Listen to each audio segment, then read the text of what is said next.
Hey guys, and welcome back to my channel.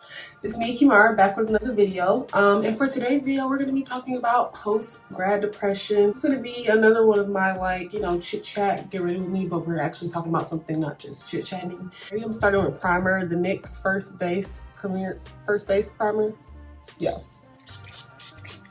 Okay, so what is post-grad depression? According to a snippet from the Washington Post, although it's not an official diagnosis, post-grad depression is commonly used to describe the extreme sadness and impaired functioning that recent grads report after they leave behind the world they created in college. That's their definition. I would say my definition is probably something pretty similar to that. It's like the feeling that you have after you've been, in school since, most of us have been in school since like we were 4 years old, or we went to like preschool or daycares and stuff. So like we've been in that school type environment since a very young age, and then after college you kind of just leave that and that's all done and you're expected to like know what you're doing. I graduated in December of 2020, so it's been almost 2 years. Well, it's been like a year and a half almost at this point, but it'll be 2 years before we know it. I had to stop calling myself a recent graduate because it really wasn't that recent. Like post-grad depression,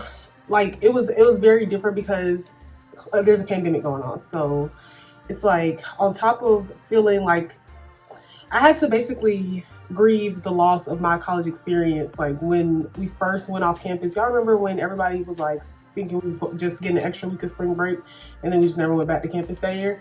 Yeah, that's pretty much the point where I had to like grieve my college experience. The semester that COVID hit was like y'all remember that video? I'll put it at the top. When I was like, it was like my first day of my senior year. It was like that around that time. So it was like my second to last semester in college. That semester I had, spring break was planned and all this stuff was planned, and then COVID just came in and just was like, nope, you're not doing any of that stuff. So fast forward to like my last semester of college, and like it's like everything was we were trying to force normal. That's like when I feel like the country was trying to like force us all back into things being normal. I didn't get like no last homecoming or nothing. Yeah, I participated in homecoming like every year besides my senior year, which is the year you're supposed to like be the most lit. I was like hopeful in the back of my head that things would, get better before I graduated college, but clearly they did not.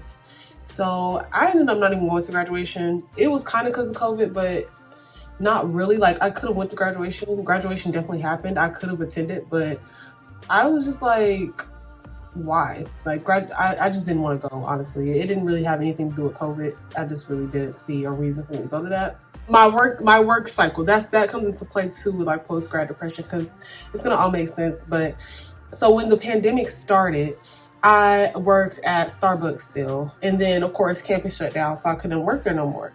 So then I got like a temporary work placement with an office on campus, and it was real cool. I worked there, but when the summer came, like when the semester was over, they basically was like, we can't afford to keep you on through the summer.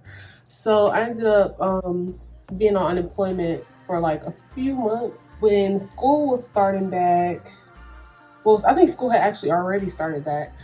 I started working at Hibbett. I already told you I worked there. So I started working at Hibbett. Hated that job, so I had to get out of there like shortly after I started working there. So I quit. Like I worked at Hibbett from, I think I remember the exact dates. I don't remember the day my last day. I think my last day was like October 15th, but my first day was July 30th. So then I quit because I went back and got a job for at the office on campus, but I like the job was in person now, and I really liked that job, and I was trying my hardest to get like a permanent position there, but it just didn't work out. I don't know if they didn't have anything open. I don't know if they ended up even hiring someone, because they did end up having a position open. I applied. Me and the manager talks about it, but it just fell through for whatever reason. So in between the time of like while I was trying to figure things out to see if I would get that job, I graduated, so I couldn't work at the job on campus no more because I wasn't a student anymore. So I left that job while I was on Thanksgiving break, I think it was.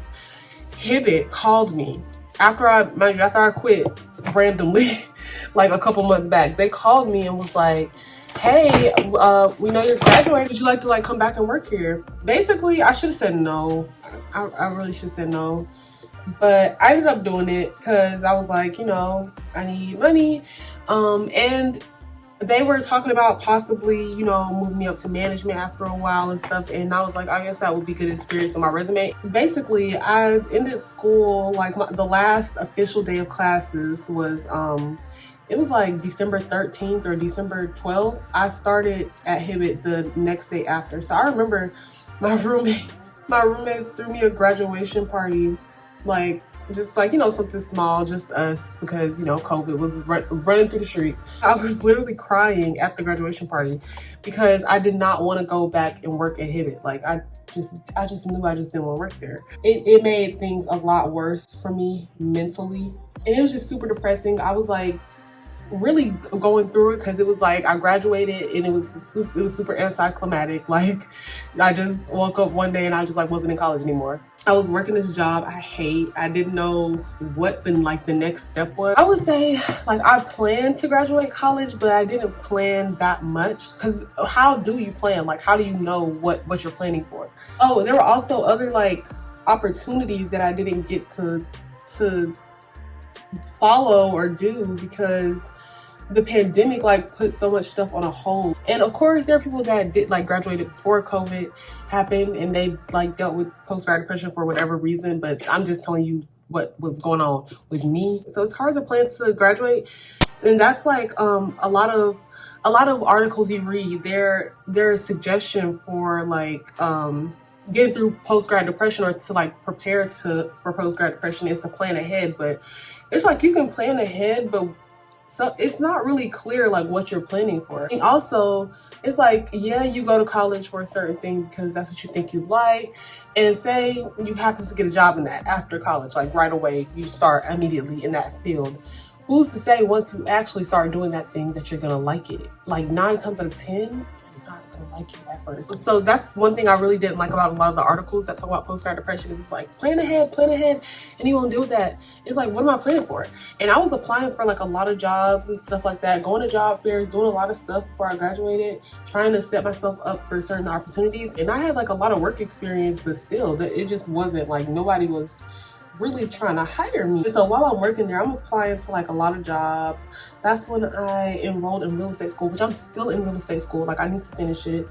And I'm gonna finish it. Like this year is the year I finish real estate school. Y'all can hold me to that. I'm still working at Hibbett, and it was just unbearable working there. Like truly unbearable. You may work at Hibbett and you may like it, but it just wasn't for me.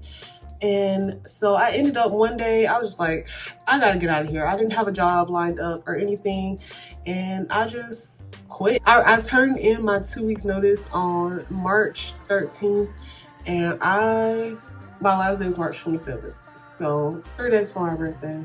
I feel like I done said this on this channel before. During that time is when I really started to notice like the signs of post-grad depression, and I feel like noticing the signs is what helped me get past it, because it's definitely normal. For 4 months, from March to August, I was like basically applying to jobs every single day while also trying to like make a little money here and there. I think I had a little money saved. Like I was just making ends meet. My mom would pay for my groceries and stuff like that, so just like making ends meet, but also like applying for jobs and stuff like that.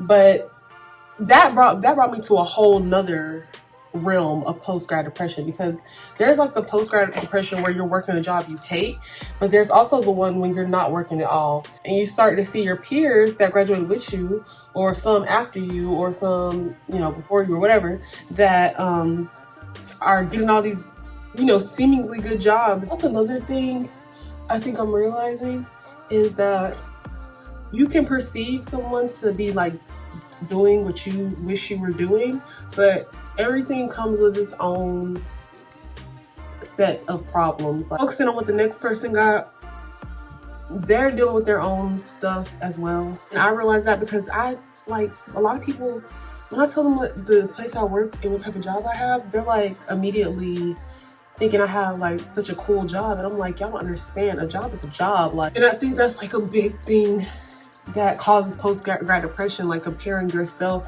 to what your peers and stuff are doing. But you have your whole life to work. And that's usually what it's around, like your job, how you're making money. But you have your whole life to work, like your whole entire life. And then once you start, likely you're not gonna stop for a very long time. So side note, I'm saying this out of a place of privilege because I was able to be unemployed because I had a lot of support from family and all that type of stuff. Like it wasn't just me. I wasn't just having to solely support myself. Like I had my mom helping me out and all that type of stuff. It's bills that I have that I don't pay for myself. So it's all coming from a place of privilege. I know some people will have to work whatever job they can work to make money because they got to support themselves.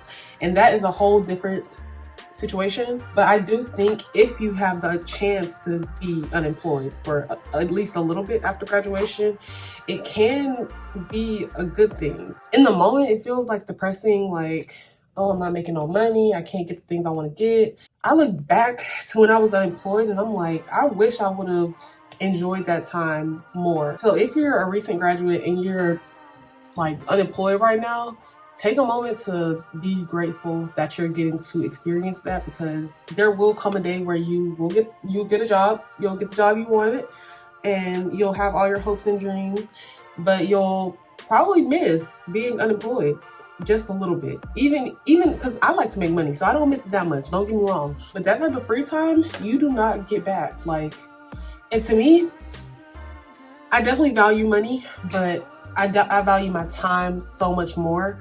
And because you can't get time back. Like once a day is gone, it's gone for life. Like you'll never see it again. So I value time a lot. And if you're one of those people that's working a job that you hate and that's causing you stress and all that, that's not going to be the same always either. And of course, new levels, new devils. So yeah, anyway, so I'm unemployed for a long time, and then in the process, my roommate graduates, so we're thinking about, you know, continuing to live with each other. We're like planning to move, and so it's kind of like whoever gets a job somewhere first, that's where we going. And so I really wanted to be the person to get a job first, not because I'm just like trying to sell my roommate or something, but because I had been out of college for a long time, so I felt like, you know, it would be easier. I had a couple interviews.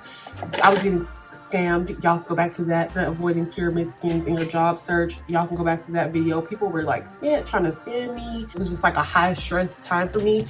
And to me, I think when I was unemployed, my post-grad depression was worse than when I was employed at a job that I didn't like. I was super stressed and it was getting down to the wire. So our lease ended in our old apartment July 23rd, 2021. That was the day we had to be moved out that day, basically. This is Juvia's place. I'm gonna do a video on all this stuff. I didn't even start my job till August 9th. Hold on, pause for me to concentrate on my eyebrows. Okay, so like I was saying, our lease was up on the 23rd of July.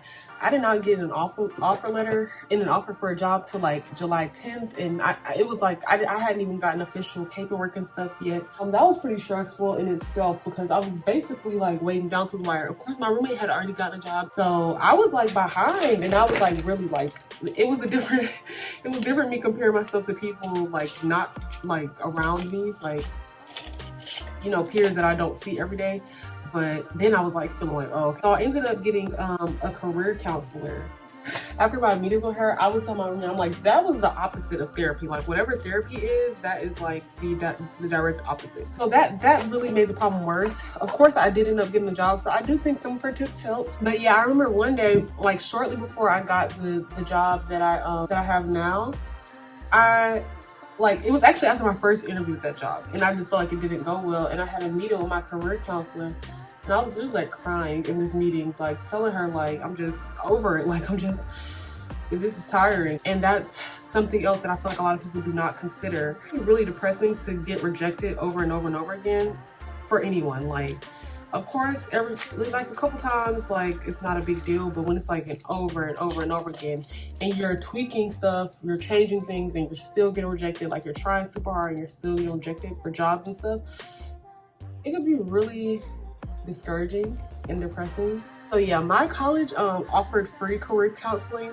I would definitely check into that if you're a recent college graduate looking for a job. Look into what type of career counseling your college might have had, and yeah, they'll usually, I mean, I'm not gonna say usually because I've only been to one college, so I don't know if it's usually free. I know at my college it's free. So yeah, after 3 interviews with the job that I work with now, I ended up getting the job. As soon as that happened, we signed a lease like the next day after I got like offered the position. So we started the whole process and everything, and it was difficult because I only had like a conditional offer of employment. They had to do background checks and stuff, so it's hard to get a apartment with no proven income. It was like such a tight turnaround. So our move-in day at this apartment was the 23rd, and then our move-out day at the other apartment was the 23rd. And if you moved before, you know that it's like not something you want to do in one day. Like, my parents helped us move in, and after my parents left, it was like the post-grad depression started to set in again, because I'm like, okay, so this is like really real. Like, I really live in a new city and I have to like support myself and be an adult. Like, I got the job that I wanted, that I've been depressed about this whole time, and now I'm depressed about having to work and live in a new city and support myself. So that was another aspect of post-grad depression that I did not expect, because literally I had wanted a job, and I wanted a decent job that would pay me well for months. Like, that's what I was looking for months. And now that I had it, I'm like, I really gotta work it and go there. Eventually, I did end up settling into the job, settling into the city, and I would say I'm completely past like that post-grad depression phase, because I've realized a couple things, and this goes into my ways to cope with post-grad depression. From a real post-grad, this is my suggestion: just take it one day at a time. Like, take life after graduation one day at a time. Do what you can for that day. Make whatever moves you can that day, and let that be it. And don't worry about the days before it. Don't worry about the days after it. Just take it one day at a time. And also, don't envy other people's situations. It may seem like other people are progressing faster than you, or doing more than you, or more successful than you, and maybe that is the case, but they also have their own issues that come with that. Like, you're always just trading your issues for another set. Maybe they're easier to deal with, but it's still, you're trading your issues for some more issues. So enjoy the phase of being unemployed if you can, if you have support from family and stuff like that. Let your family support you for a little bit if you can. And also, if you're working a job that you hate and you want to wait out, just keep working towards it. Take all the experience you can from your current situation and use that in your next situation. Just know better is coming, because everything is temporary. Literally everything is temporary. Every feeling is temporary. Every situation is temporary. Things change every single day. So remember that. Yeah, don't try to get too caught up in trying to accomplish all your dreams 2 months after you graduate, because it just doesn't work like that. You're likely young. I mean, some people graduate older, go to college later in life, but you're likely between 22 and 25. You have, God willing, a whole lot more life to live and a whole lot of time to accomplish goals. Yeah, the first 6 months, whatever you do the first 6 months, a year, 2 years after graduation, it's not going to affect the grand scheme of your life. So just relax. And all the opportunities that you miss, they probably were not for you. That's what I've realized. Some of the jobs I applied for, I'm like, thank God I didn't get that job. What does it say? Rejection is God's protection. Facts. Don't let other people put too much pressure on you. Especially look at where the peer pressure, look where the pressure is coming from. So yeah, anyways, let me go finish up my look. I'm gonna go put on my clothes and everything, and then I'll be back to close out the video. So that's going to conclude today's video. Thank you guys so much for watching. If you're a recent-ish grad and you dealt with post-grad depression, you've gotten through it, you didn't deal with it, leave your experiences below. I would love to hear them. And yeah, please make sure to like, comment, and subscribe. And thank y'all for watching again, and I will definitely see y'all in the next video. Bye.